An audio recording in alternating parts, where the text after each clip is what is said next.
Assalamu alaikum wa rahmatullahi wa barakatuh. Wa alaikum assalam wa rahmatullahi. I'm all the way to Glasgow. Please give me a warm salam. Okay, so let's talk about love. It's an interesting topic because it's titled Love and Marriage. And in reality, I think we could do a whole lecture just on love. But I think the organisers wanted me to roll everything into one lecture, which is a bit difficult. So what I'm planning to do is slightly talk about love, and then obviously I think the intention was about the role of love in marriage. And then, inshallah, I don't plan to speak for too long because I want to leave plenty of time for questions and answers, because I feel that's where most people probably come. Rather than hearing what I've got to say, I want to hear what you guys have got to say. Bit of background, you probably saw that my field is in Islamic family law. One of my roles in Glasgow is for a charity called Unity Family Services, and what I do there is I deal with family issues in the Muslim community. So it can be anything. It could be marriage, divorce, it could be parents can't get on with children, it could be they've got personal problems, bereavement, it could be all sorts of issues.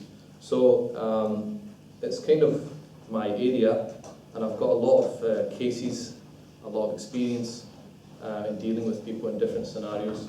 So rest assured, whatever you ask me, I've probably seen it before. But every time I say that, I always end up with a new scenario that I've never heard before. But anyway, we'll see what you guys say.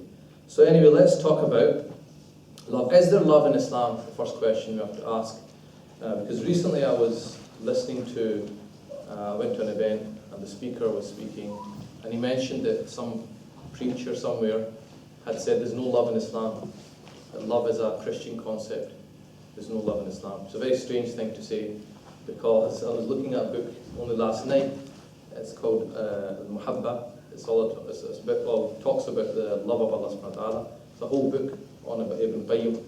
So it's quite a strange statement to make, because you will find in the Quran, in the hadith of the Prophet sallallahu alaihi wasallam, lots of text which explicitly state there is love in Islam. وَالَّذِينَ آمَنُوا أَشَدُّ حُبًّا لِلَّهِ. Those who believe love Allah subhanahu wa ta'ala the most. Right? So love of Allah subhanahu wa ta'ala, part and parcel of this deen. You cannot be a Muslim and not have love of Allah subhanahu wa ta'ala. And there's lots and lots and lots of hadith we could talk about, which explicitly talk about love. I talked about the love of Allah subhanahu wa ta'ala, so I thought share a hadith on the love of the Prophet sallallahu. We've been in the month of Rabiul Awwal, and there's probably lots of events going on talking about the Prophet sallallahu alaihi wasallam. And you'll probably hear this hadith a lot. لا يؤمن أحدكم حتى أكون أحب إليه من والده وولده والناس أجمعين. That none of you will truly believe until I, in other words the Prophet sallallahu alaihi wasallam, becomes more beloved to that person than his father, his son, and all of mankind. Okay, so your love is deficient until the love of the Prophet sallallahu alaihi wasallam is greater than any other creation. So love of Allah subhanahu wa ta'ala is first, and then love of the Prophet sallallahu alaihi wasallam.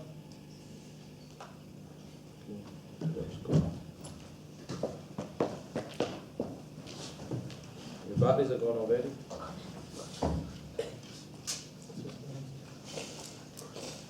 I think there's too much love for the mic.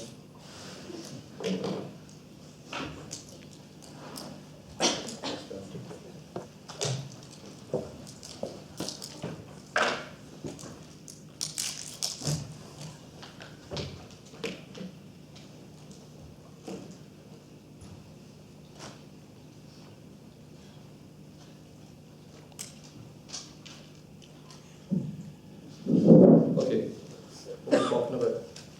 What was I talking about? Test. What was I talking about? Look for the mic.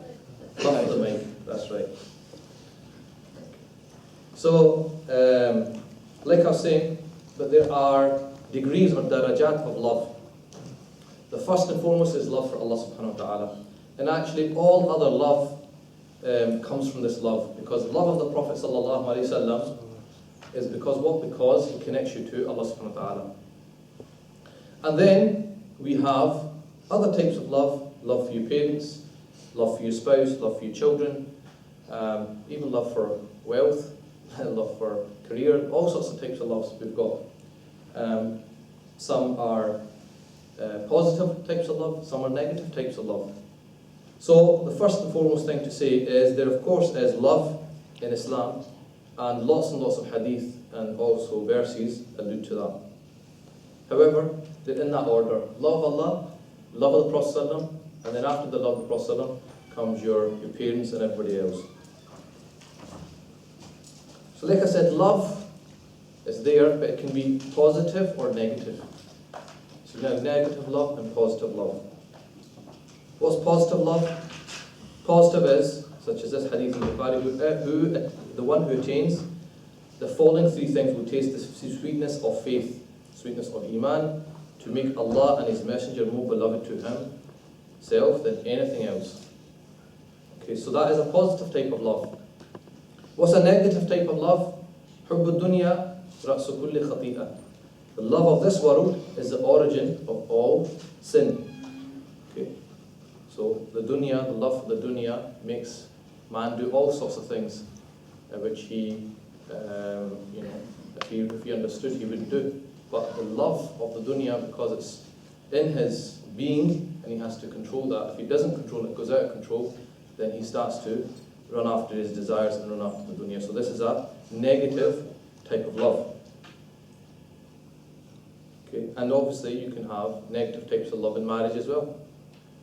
Okay, where for your love of your spouse, sometimes you hear in the news, there's a murder committed, and the instigator was, say, the wife, but the boyfriend or the husband helped her. So it could be that she wanted to do it, but because of his love for her, he went along with the action. So that's a negative type of love. Love in marriage. Is there love in marriage? Yeah. Any married people here? Right? Because as soon as I say there's love in marriage, people, whenever you talk about marriage, it's not clear. I thought you were going to show me some love there. Okay. Which one is this? This one? That one? This one? I did ask in the beginning. That's too dark. That's too dark. That's okay. Why? That's bright for that, isn't it?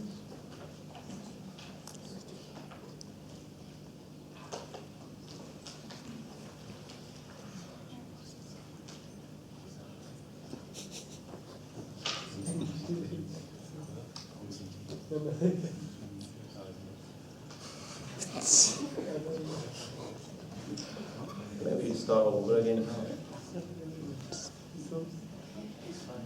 That's it. That's actually the please. Don't touch anything. No, this is good. Why are you all laughing when I said show me love? You should love one another. Love your brother. It's part of the deen. Like the hadith, سبعة يظلهم الله اليوم لا ظل إلا ظله. The seven that Allah subhanahu wa ta'ala will shade under the shade, the day there is no shade except His shade. And one of them is two people who came together for the sake of Allah and departed for the sake of Allah. So loving one another for the sake of Allah subhanahu wa ta'ala. Anyway, okay, where was I? Love and marriage. So as soon as you bring up marriage, the married people start thinking of all the jokes. And when you hear the jokes, you tend to think that this must be the most horrendous action you could ever do in your life. I remember because I do a pre-marriage course and I do a marriage course, and there's a brother who was just about to get married. So he came to both. So the pre-marriage was all about all the things that you need to think about before you make that decision. And the marriage course was kind of going into marital problems, and I was talking about all these cases. And he came up to me halfway through the course, he goes, "Shaykh, I don't feel like getting married anymore." Right? And I said, "No," I said, "I'm telling you all the things that go wrong so you don't do it." Right? But I said, marriage is a wonderful thing. It's not a negative thing. Although the jokes would allude that it seems to be like imprisonment, but it's not. Love in marriage. So, is there love in marriage? Of course there is. The famous hadith, you probably hear it in nikahs. وَمِنْ آيَاتِهِ أَنْ خَلَقَ لَكُم مِّنْ أَنفُسِكُمْ أَزْوَاجًا لِتَسْكُنُوا إِلَيْهَا. That from His wonders is that He creates for your mates of your own kind so that you might incline towards them. And what's the next bit? وَجَعْلَ بَيْنَكُمْ مَوَدَّةً وَرَحْمَةً. And engenders love and tenderness or mercy between yourselves. So if you're doing it properly, if you're getting marriage correct, then there should be love and there should be mercy there. And if there's no love and there's no mercy, like in some marriages, there's no, the love's gone or the mercy's gone, then you're not doing something correct. And then the first verse of Surah Nisa, يَا أَيُّهَا النَّاسُ اتَّقُوا رَبَّكُمُ الَّذِي خَلَقَكُم مِّن نَفْسٍ وَاحِدَةٍ. That all mankind, because of your sustainer, who has created you out of one entity, one nafs. So it's the way Allah subhanahu wa ta'ala has created us. There is a natural inclination of, that's what you call the opposite sex, because they're opposite, but there's an attraction to the opposite sex because you've been created from that one nafs. So there's a pull to that other part, and that's why marriage is seen as something which completes a person. Okay. However, like I said, there has to be the correct order of love. So first and foremost, all love is secondary to the love of Allah subhanahu wa ta'ala and His Messenger, sallallahu alayhi wa sallam. And the Prophet sallallahu alayhi wa sallam, we see that in his life. So there's a hadith, the Sahaba sometimes would ponder, how was the Prophet sallallahu in his family life? Because one of the descriptions of the Prophet sallallahu is that if you saw him from afar, you'd feel awe. كَأَنَّهُ جَيْشٌ مُقْبِلٌ. As if he's an army coming, right? And he used to think, how did here was he in his house? So they asked his wives, and they described him. They said, the Prophet was like anyone else. You sit with us, talk with us, have a laugh. He would get up and do some of the domestic chores. The hadith in Bukhari, كان في مهنة أهله. He was always helping out in his house. He sew his clothing if there's something missing or something like that. However, then they say, if when the adhan went, if the adhan went, كأنه لا يعرفنا ولا نعرفه. When the adhan went, it's as if we don't know him and he doesn't know us. So the Prophet ﷺ is showing what? Love, mercy, compassion to his family. But when the adhan goes, it's time for Allah subhanahu wa ta'ala. It's as if he doesn't know us and we don't know him. Because the love of Allah subhanahu wa ta'ala takes priority. This is very important. So the love of Allah subhanahu wa ta'ala takes priority, and all other loves are secondary to that love. So for the sake of love of one spouse, Allah's commandment cannot be broken. You see? So just because you love, so your wife says to you, I don't really like your mum, right? And I don't want you going over to your mum's, but to speak to her. Can you obey her? You can. Just because you love her, because that would engender severing ties. Qati' al-Rahim, that's a major sin. Or the opposite way around, the husband says to his wife, I don't want you speaking. I've had cases like this. The husband has prevented the wife from speaking to her sister. Because of, what happened was, somebody from she's married into a family, and the other sister's married to another family.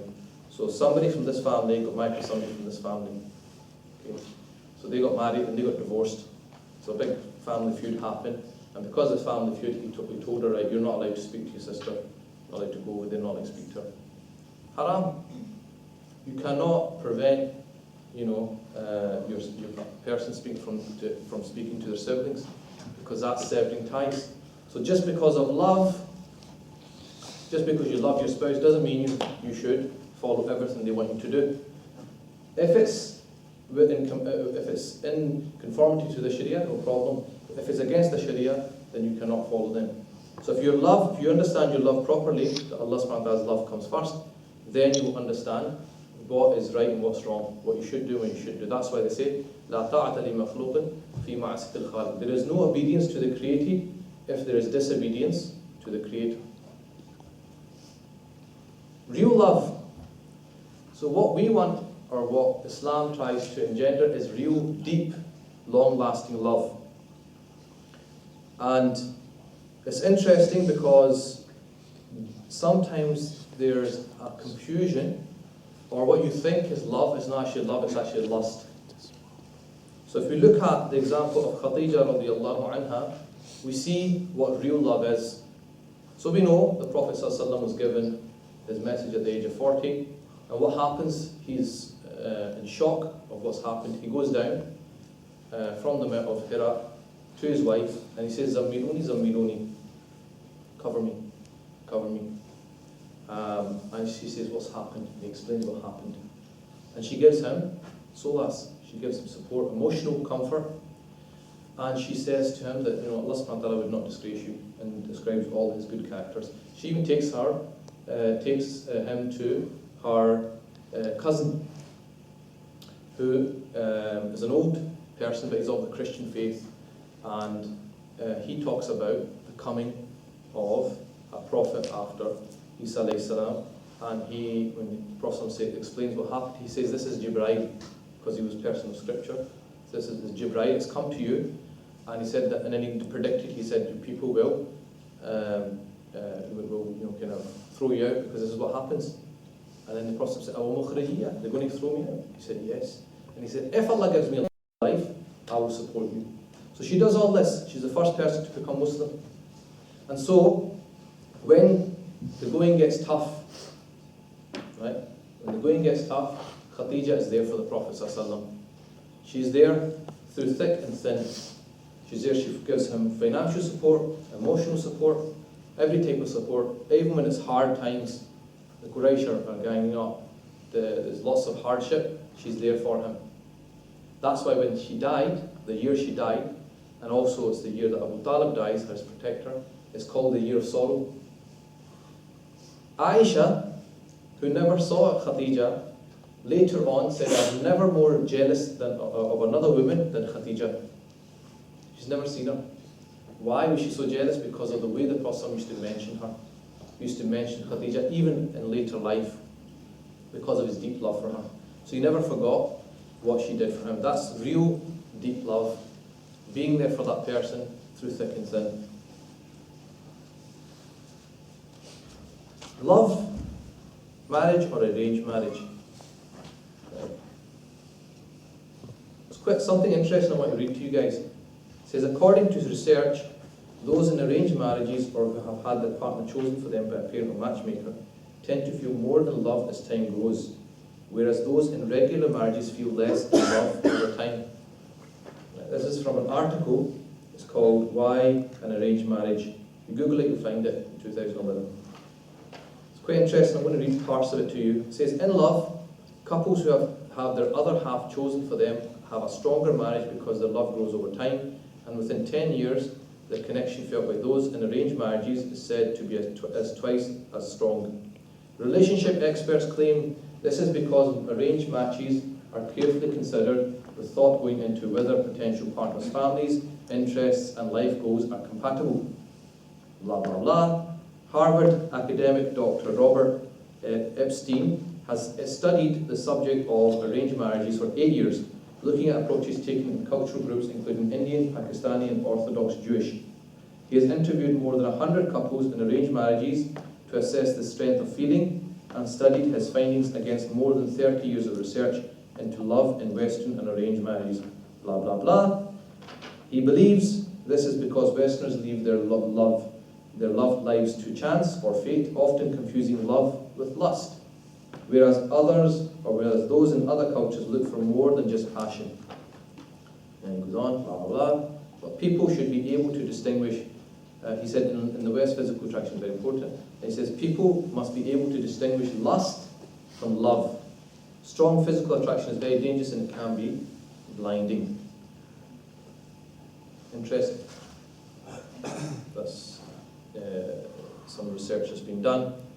And so the question is, Sometimes you think you're in love, but it's actually lust. And lust is one of those things, it's more of a physical thing, and when that physical satisfaction is achieved, then the lust goes as well. Whereas love is something which is longer lasting, right? It's not supposed to be something superficial. Therefore, what we don't want is superficial love. So the brothers, when they told me, Shaykh, these are the kind of issues that we wanted to talk about, I thought, okay, we'll mention a few. So guy bumps into a girl at university, knocks her books over, and he picks the books up, and she looks at him, he looks at her, right? And they both, the Bollywood song goes off in the back, right?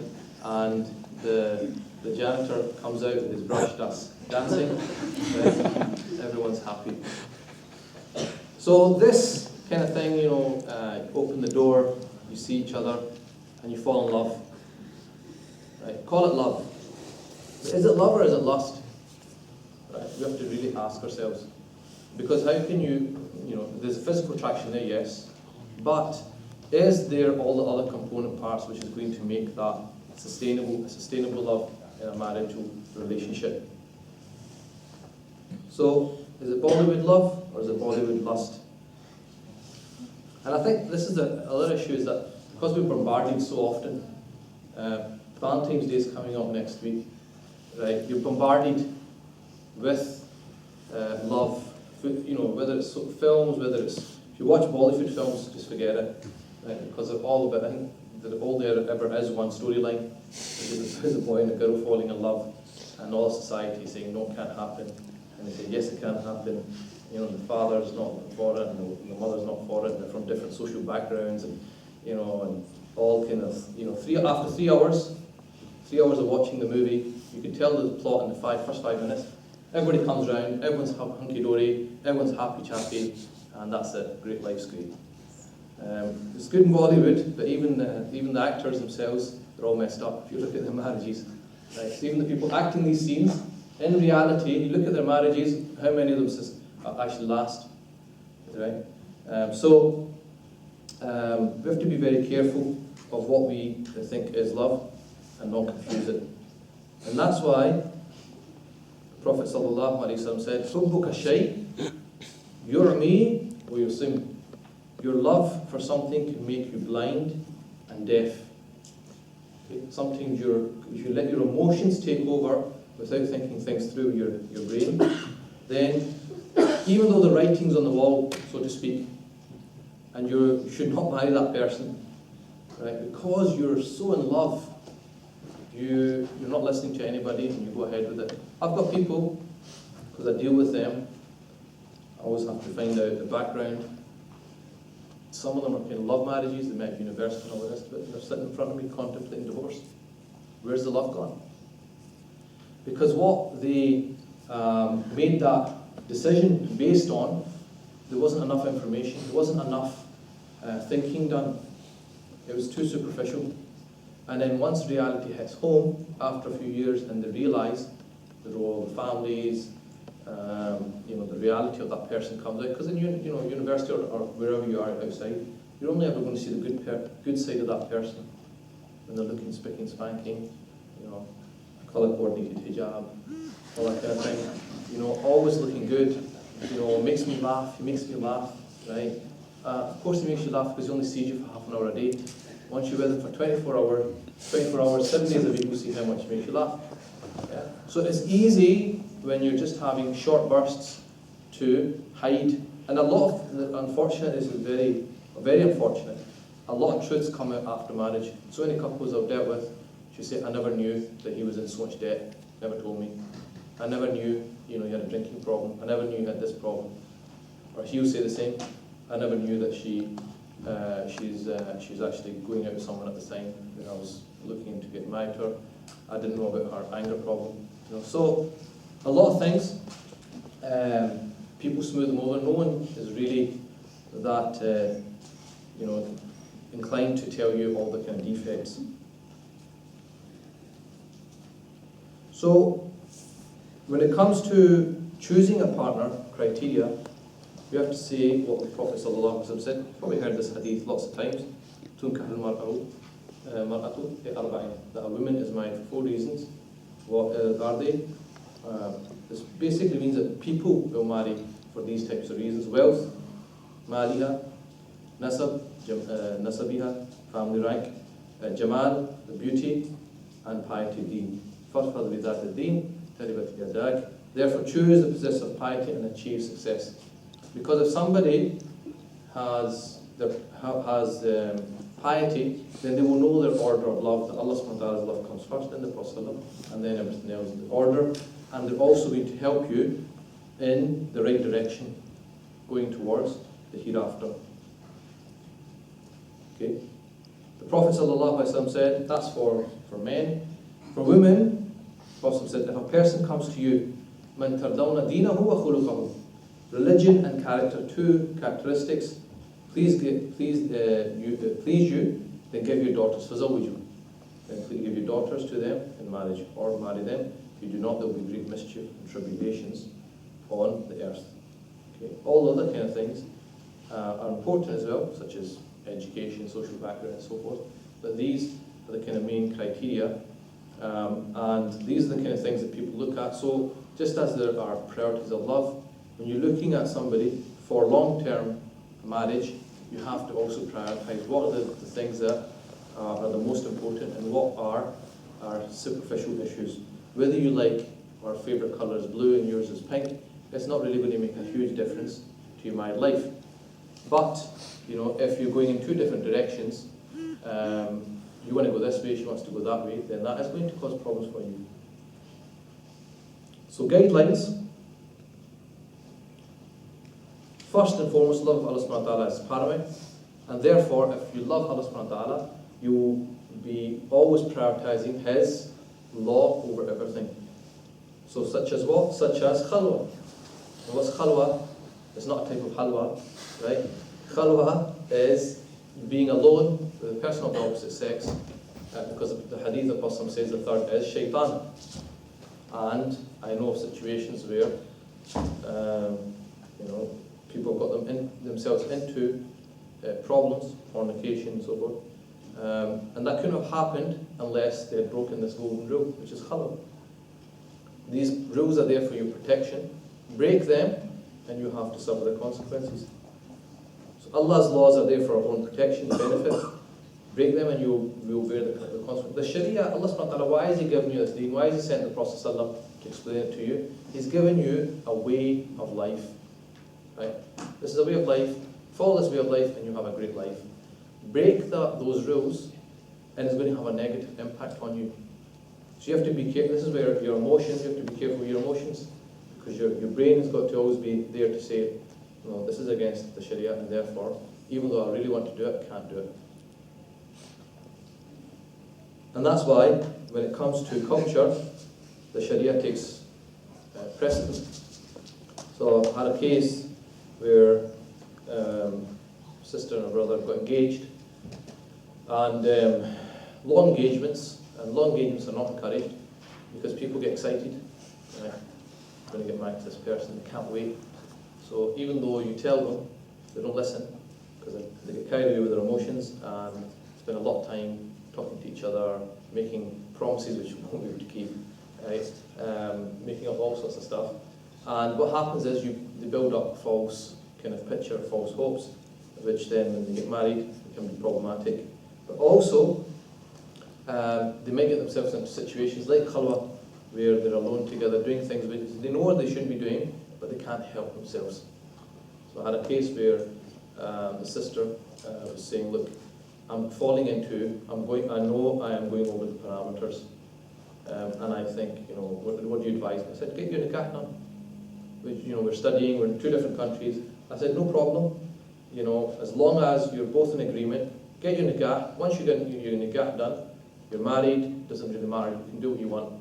Even if you don't live together for another year and a half, as long as you're both happy with it, it's fine. So both of them said, that's great, excellent, yeah, this is what we're going to do. Went to see the families, and his family had a problem with it. Look, why didn't you get nikah done? What's the rush? You know, he's like, yeah, but it's because I want to make my relationship halal. I said, no problem, just, you need to meet her, you need to speak to her, it's not a problem, go for it. Because for them, it wasn't a big priority, the cultural thing. And at this point, you have to say, look, it doesn't matter what the culture's saying, we cannot break the Sharia for the culture. The culture has to follow the Sharia, not the Sharia following the culture. Okay, so at all times, this is what we should do. We should look at what are the guidelines from Allah subhanahu wa ta'ala and His Prophet, and not necessarily what our culture says. I was going to ask, how far do you take halwa with social media, emails, and... Write your question down and I'll answer it. It's a good question, but once I finish, I'll answer it. Gender interaction. Okay, so we have different approaches to gender interaction. You have one approach which is really strict, says no gender interaction whatsoever. So there's people I know that if you phone their house and the wife picks it up, she'll put the phone down. She will not speak to another man. That's a strict girl. You have the total opposite, and no problem. You know, it's completely liberal. Men and women can be friends, not a problem. You know, to another extreme, and that also I've seen leading to problems. So the Sharia is practical. There is a time and place for gender interaction. We live in a world with opposite sex. However, we have guidelines. We know the verse in Surah Nur, say to the believing men to lower their gaze, and say to the believing women to lower their gaze. So there's things that we're supposed to, certain etiquettes that we're supposed to have. However, we have to sometimes engage with the other sex. So if you're going to have this lecture, to organise it, you have ISocs, you have sisters in the ISoc, there's other things that to discuss, you have to deal with that. But this thing of males and females having an open relationship, right? Like, you know, on Facebook now, you have like, the brother will say he's in a relationship with another brother. The sister will say she's in a relationship with another sister. I find that a bit strange, but anyway, right? Obviously it's complicated, all sorts of other things. But the thing is, the way you can be with your own sex in terms of friendship, you can never be like that with the opposite sex, because there's a natural pull to the opposite sex. Whether you like it, whether you're not, you can go over it and say no, yes, and all this kind of stuff, but at the end of the day, you cannot get away from that fact. We're biologically made like that. In fact, there's a clip on YouTube, what's it called? Can men and women be friends? And it's like, it's non-Muslims. So there's this guy, he goes to university, I think it's in America or something, he goes to university, so he's asking the girls and the guys, can men and women be friends? And some of the girls say, yeah, we can be friends, right? And every single guy say, no. No. I think he's got like a couple million hits or something, right? And some of the two, three mentions, you probably Google it. And then, you know, he asks some kind of questions. If the guy friend, you know, if he had a chance, would you try something? She's like, yeah. He goes, well, can they really be friends? And she's like, well. Anyway, the point is, it's not even a Muslim thing, it's non-Muslims. At the end of it, he concludes, it can't happen. Right? So there has to be parameters. And most scholars will say, when there is a need, there is a genuine need, and it should only be restricted to that need, and it shouldn't be expanded any further from that. Fornication, zina, the verse of the Quran says, La taqrabu zina, do not even go near fornication, right? Which is why we say there's fornication of the eyes, because that's the first thing that will lead to fornication. It's unacceptable under any circumstances. We will never accept it. So, you know, if you're, you know, some situations I've dealt with where the sister and the brother want to get married, the parents won't agree, and they're just having a relationship, and the parents don't know about it. So because, again, that's what I was saying, because of because they said, well, you can't get married until you have graduated from school, from university, and get a job, cultural norms, and so they can't wait, and they fall into sin. Unacceptable. Fornication is never acceptable under any circumstance. You cannot prioritise culture over Sharia, ever. In fact, I heard a scholar say something. He said, to marry any Muslim is better than to even fornicate once in your life. Yeah, so that's the kind of standard that we use. Who to seek advice from? Very often people seek advice from their friends who aren't even married themselves. If friends are not married, what are they going to know? You need to speak to people who have experience, who are married for a start. You can always tell the married people they're always the ones that look depressed. I'm not joking. You know, the thing is, you need to speak to the right people. If you want advice, you have to speak to somebody who's gone through it, who has some frame of reference. Your own friends will say, yeah, go for it, because they're not married themselves, they don't know themselves. Okay? So, who do you seek advice from? You always have to seek advice from the right person. And parents aren't always wrong. Parents aren't always wrong. Common question, Shaykh, I want to get married, my parents are not happy with it. And it's always the tone is that they're being unreasonable. But if I'm honest, through my experience, you have to hear from the parent side. Because sometimes the parents have got a genuine reason for saying, well, we don't think this is compatible. We don't think, we know our child, we brought them up, and we don't think this is going to work. And they're young, they can't see things, but we can see things. And sometimes they are just being unreasonable. Right? Sometimes you do get situations where there's nothing wrong, they're very compatible, everything, but they're just being unreasonable because they want the son to marry a cousin, right, from a village somewhere. You know, sometimes they are being unreasonable. However, it's not a general rule. They're not always unreasonable. You have to look at it from their perspective, because they may have a point. They have brought you up for a start, and they have more experience of life. So you have to genuinely listen to what they're saying and say, okay, do they actually have a point, right? Because they have got your best interests at heart. And so, I know that we can't answer every question under the sun. So, if anyone has got a specific personal situation which they want to discuss with me, you can go to that website, unityfamily.co.uk, and on the contact page, there is an email, and there's also a phone number where you can email and you can make an appointment with me. Obviously, I'm in Glasgow, but you can make it over the phone. Make a phone appointment where you can discuss in confidentiality. Nobody will know if you've got a specific situation, or if you're in a specific situation and you need guidance on that. Okay, so I said I wouldn't speak for too long. So we'll give it 5 minutes to get questions together, and then we'll, inshallah, go into the Q&A session.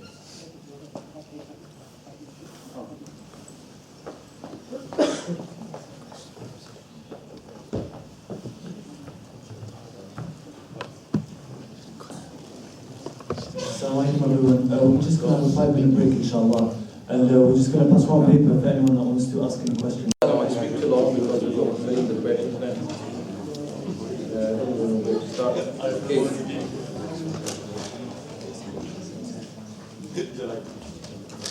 Can you commit other forms of fornication other than zina, like through talking or looking at talking to someone? Zina is a specific definition, and it's actual action of intercourse. So anything below that is not considered zina, but it could be sinful. So looking with desire at parts of, especially the parts where you're not allowed to look at, somebody's aura, is impermissible, but it's not considered the kind of legal definition of zina. It's what's called zina of the eyes, fornication of the eyes, but it's not the same sin as fornication. Pakistani parents don't allow their children to marry from different ethnic backgrounds. That's news to me. This is haram. How do you rate this homogeny of not cultural thought? I wouldn't agree totally. I know of Pakistani parents who do allow children to marry from different backgrounds, so it's changing.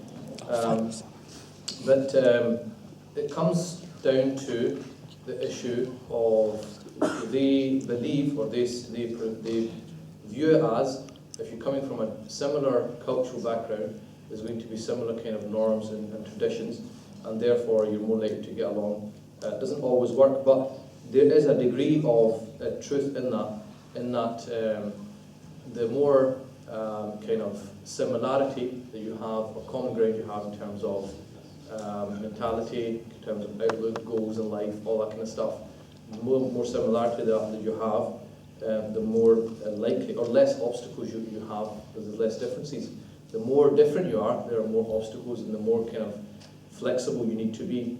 It doesn't mean that you can't do it, but it's not as easy as it seems. For majority of people, it will be. You know, having a similar background is going to be easier for them. Can Sunni marry Shia? Comes back to the same thing, that there are going to be areas where you're going to differ on, and then you're going to have to discuss whether, what do you do with children? Do you bring the children up to Shias or Sunnis? What happens when there's hot topics? And you have to, if you're going to go into that kind of relationship, you have to be very, very, very, very flexible, in the sense that you have to be very tolerant of other opinions. And then also, when you get married, because you have to think long term, when you have children, your children will then mix with Shia family and Sunni family, and what if the families don't get on, or if they end up arguing and fighting over issues, then how does that going to impact? So you need to look at all those things. For some people it might work, but for a lot of people, I would say they would find it difficult. So now, what are the conditions one needs to fulfill before he goes into marriage, from the brother's point as well as the sister's? Basically, from the brother's perspective, he has the ability to provide for his wife.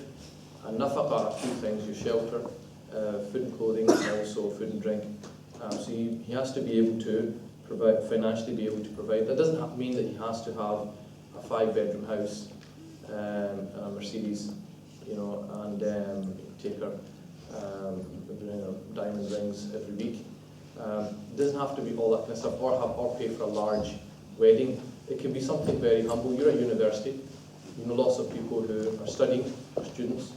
They're living in a small flat. You know, they're maybe cohabiting or married with children, and they get along. So it's not. The cultural demand is probably a bit more cultural demands than there actually is in reality. In reality, all you need to do is be able to provide a simple accommodation. And you're living in the UK, where even if you're at university, or I don't know what's like in England, because I know you guys pay fees now, but in Scotland you don't.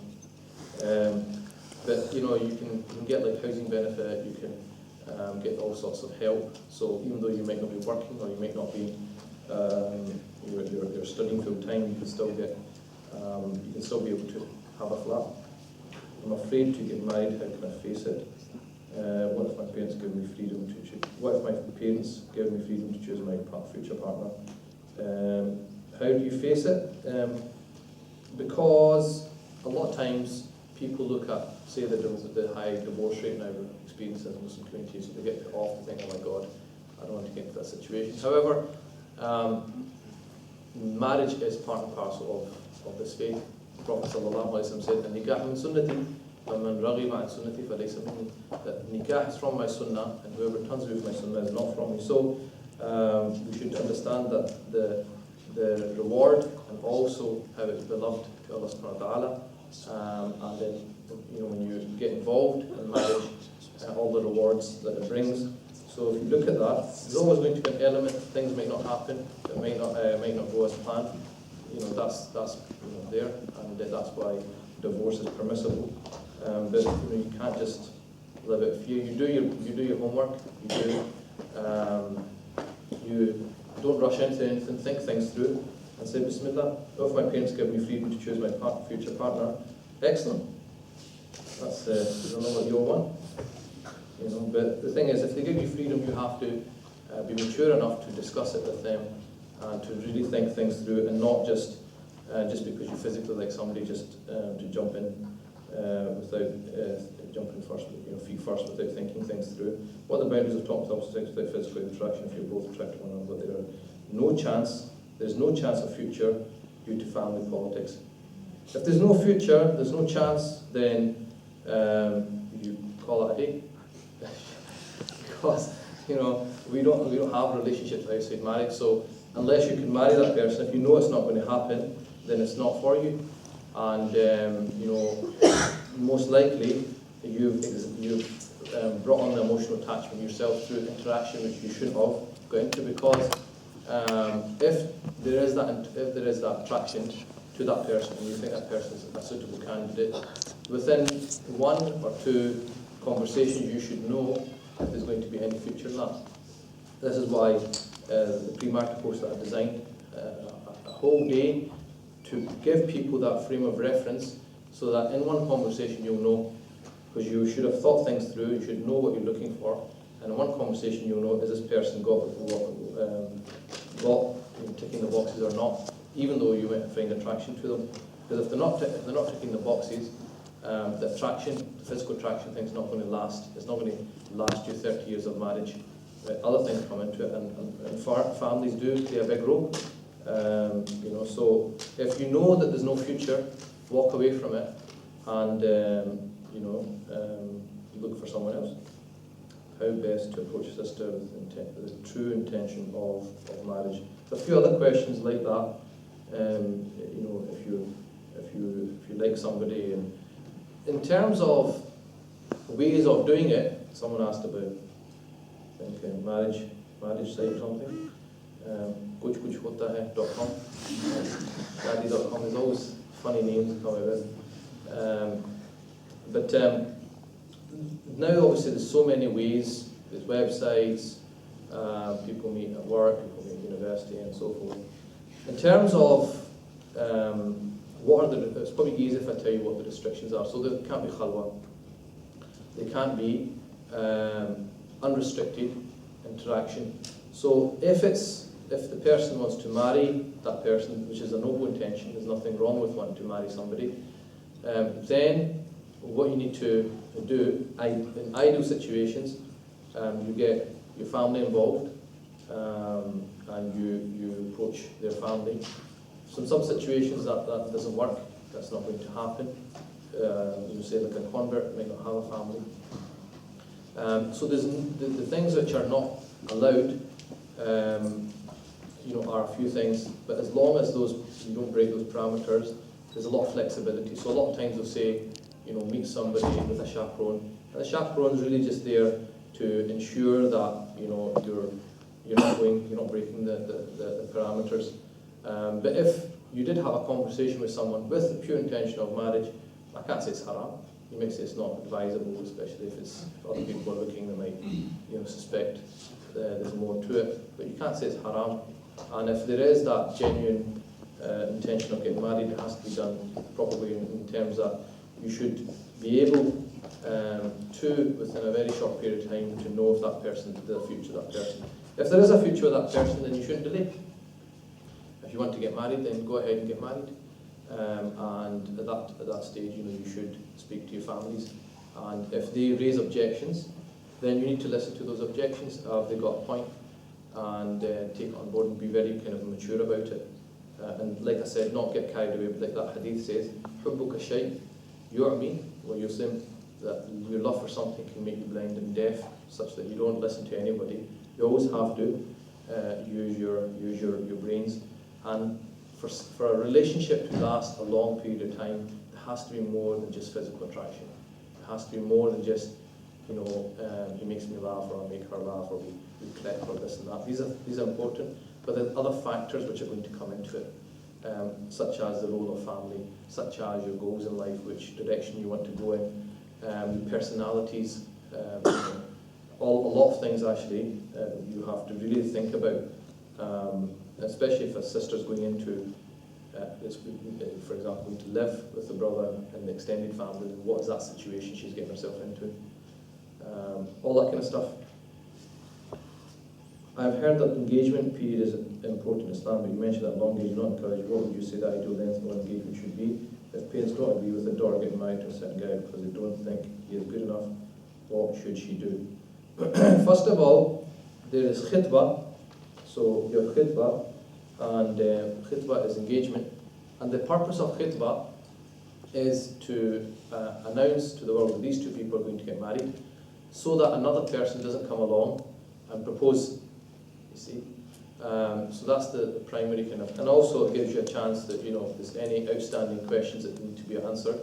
But if all that has been done and you're absolutely certain that this is the right person, then it shouldn't be delayed.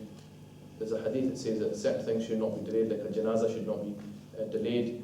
You know, if someone's died, they should get buried straight away. And also, if it's nikah, if someone wants to get married, they shouldn't delay that. So long, whatever culturally would be long, but it shouldn't be. It shouldn't be too long. If the parents, if he says it's not good enough, it depends why they're saying it's not good enough. You know, is it because of his family? Is it because of him? Is it just because they're unreasonable? There can be lots of reasons. So we would need to know why are they actually saying no, and the reason for saying no. Is it a good enough reason, or is it not? So it really, and also depends on you know, other factors as well. So once we'd have, if someone's in that situation, they want to ask me specifically, I'd need a lot more details, because general answers are okay, but everyone's situation is different. And in one situation, I might say, your parents don't have any reasons to say no, and you know, you should stick with it and keep pursuing it, because this is the right good person for you. Another person, I might say, well, you know, I can see it from the parents' perspective, I think they've got a point, and you really need to think, you know, you know, because marriage is for life. Well, it should be for life. It's not for a week or a month or a year or 2 years. So you have to really think about things carefully. It says from sisters doing istikhara for potential spouses. A cousin marriage is allowed. What if you don't agree with what families want for you? If you don't agree with what families want for you, you have every right to say no. You have every right to say no. There's a hadith of the Prophet ﷺ. A woman got married to a relative, and she went to the Prophet ﷺ and she complained. She said that my father married me without my permission. He called for the father, and then he said to her, you can dissolve the marriage. And she said, no, I'm happy with the marriage, but I wanted to make a point that fathers don't have a role in forcing their daughters. This is straight from the Prophet ﷺ. So if you're not happy, then just say no, stick to your guns. Istikhara for prayer for spouse. Istikhara is for everything. For some reason, istikhara always comes up in marriage. The Prophet ﷺ taught istikhara for all sorts of things. So, should I go to Leeds to do this talk? I need to pray istikhara, right? Is that a good thing for me? Because I don't know the future. Anything you're going to do, you're going to buy something, you're going to get, you know, choosing a career path, choosing a university, is it the right place to go? You're supposed to do istikhara. But when it comes to marriage, all of a sudden istikhara comes into it. What was the question? Is it doing istikhara? Yeah, you should, of course you do istikhara. Istikhara is very important. And sometimes, because you're in the midst of it, you can't really tell what your istikhara means. You can then get someone else to perform it for you, like a friend or like a relative or your mother or father. Depends if you want it and get against it, because you might say, my istikhara is positive, and they say, no, my istikhara is negative. Group wants mixed nikah, walima and bride wants segregated. How do you decide? Or how can she convince him she is right? We go back to the Sharia. What's going to be more beloved, the mixed gathering or the segregated gathering? And one of the things, you know, people, you have to decide, do you want a happy marriage? Yes. Okay. You want Allah to bless your marriage? Yes. Okay. Well, then you have to do things the way Allah subhanahu wa ta'ala wants. By disobeying Him, it's not going to bring blessings. So you have to think what you're going to arrange on that day, whatever the activities are these things, are they going to please Allah subhanahu wa ta'ala, or are they going to displease Him? Because if you want Him to put barakah in your life, and trust me, we need barakah in our lives now, you know, you cannot afford to disobey Allah subhanahu wa ta'ala on that day, which is supposed to be your happy day. So if the brother wants barakah in his life, then he needs to do the right thing. What do you do if a male relative comes to your house and you're home alone, female? Can you refuse them into the house? Yes, you can, because that would be considered khalwa. So you should refuse them and say there's nobody home, you need to come back at a later time. Are Islamic marriages sites halal? So the question is quite a strange one. Islamic marriage sites. which kind of insinuates that they're Islamic.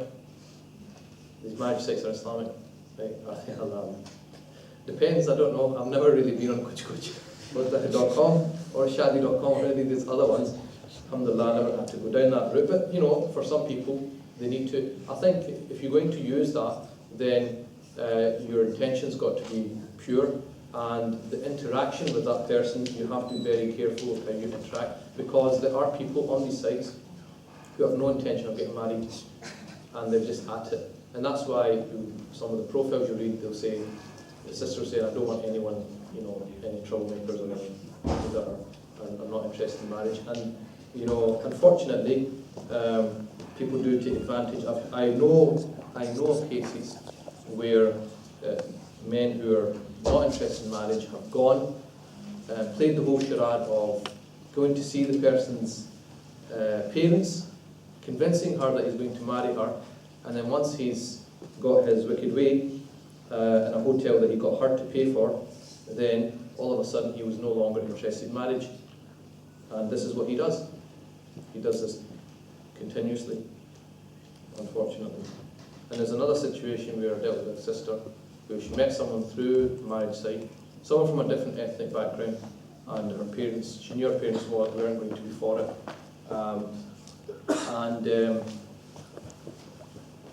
She made the fatal mistake of khalwa, and it ended up in a place where she didn't want it to end up in.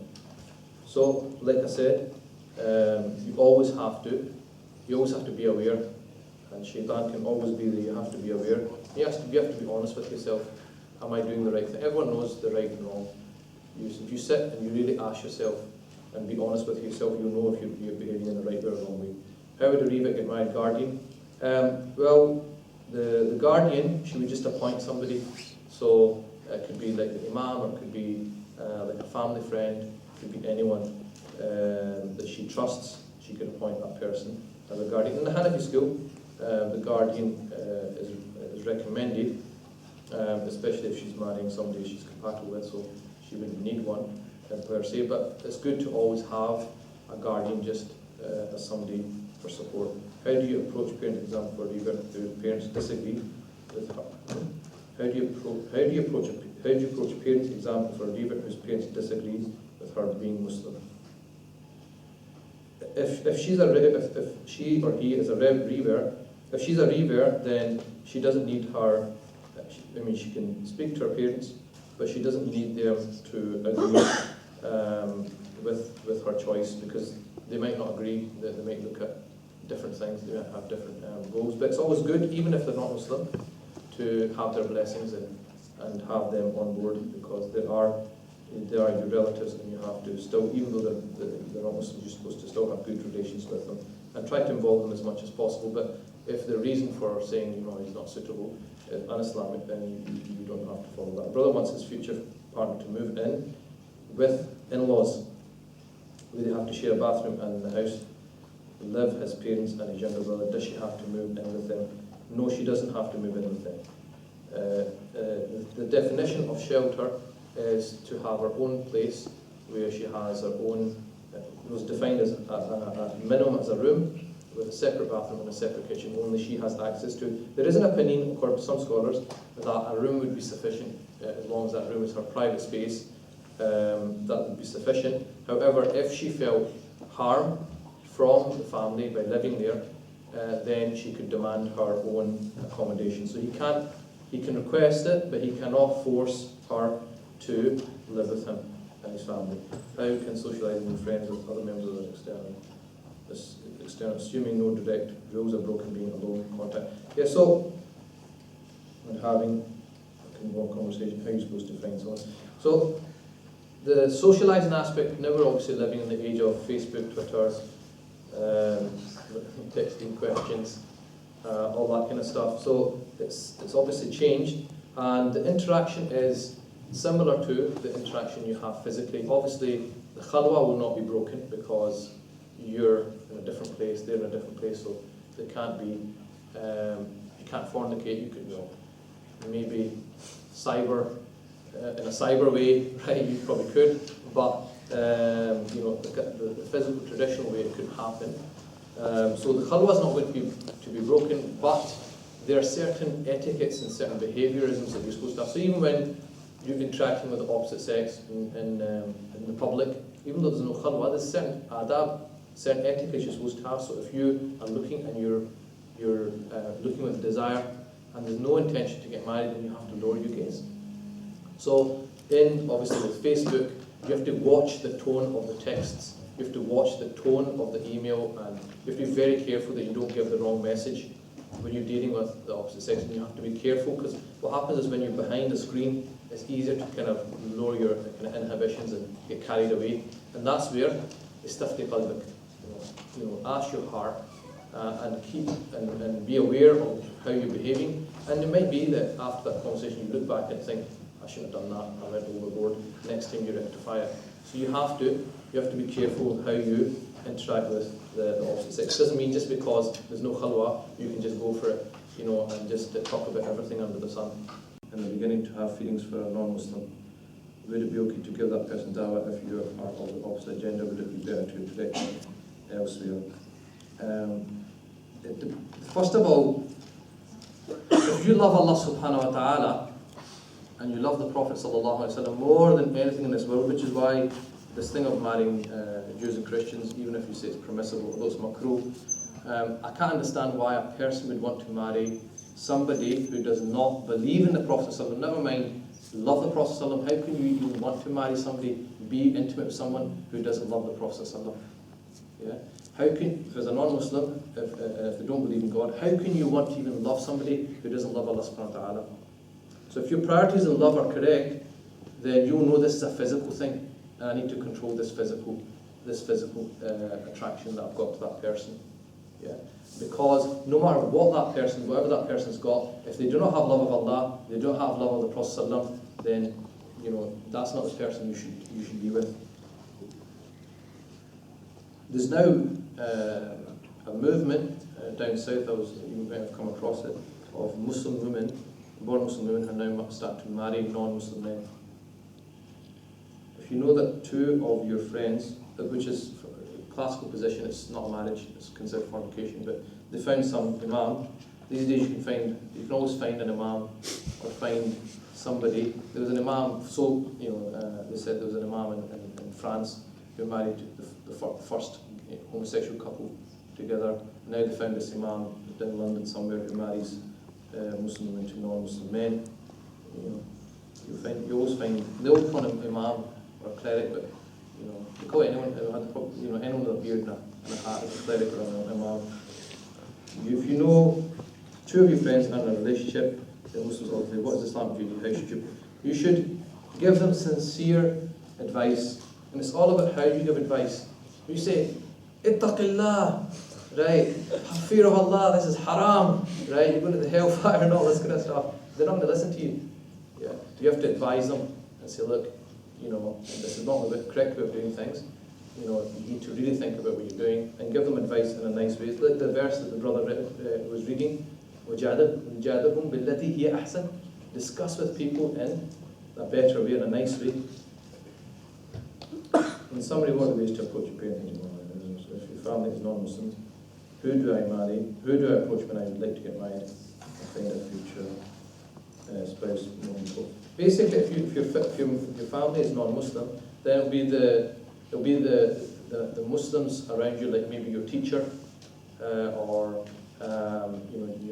collectively the group of Muslims that your friends, and they have a responsibility to help you, and you should discuss it with them and take advice from them. And then obviously, if you're close to an imam or somebody, or a sister who's knowledgeable, also to get their take. Your husband says, cut your family ties, no specific reason, or I will cut all ties with you, divorce or make your life difficult. What should you do? You don't want to hurt any of them. No, you do not cut your ties under any circumstance. Your husband says, if you don't stop wearing hijab, I'm going to divorce you. You're supposed to take hijab off, right? If your husband says, you don't have that glass of wine, I'm going to divorce you. You drink the glass of wine. You can't do something. If he wants to do that, that's his problem.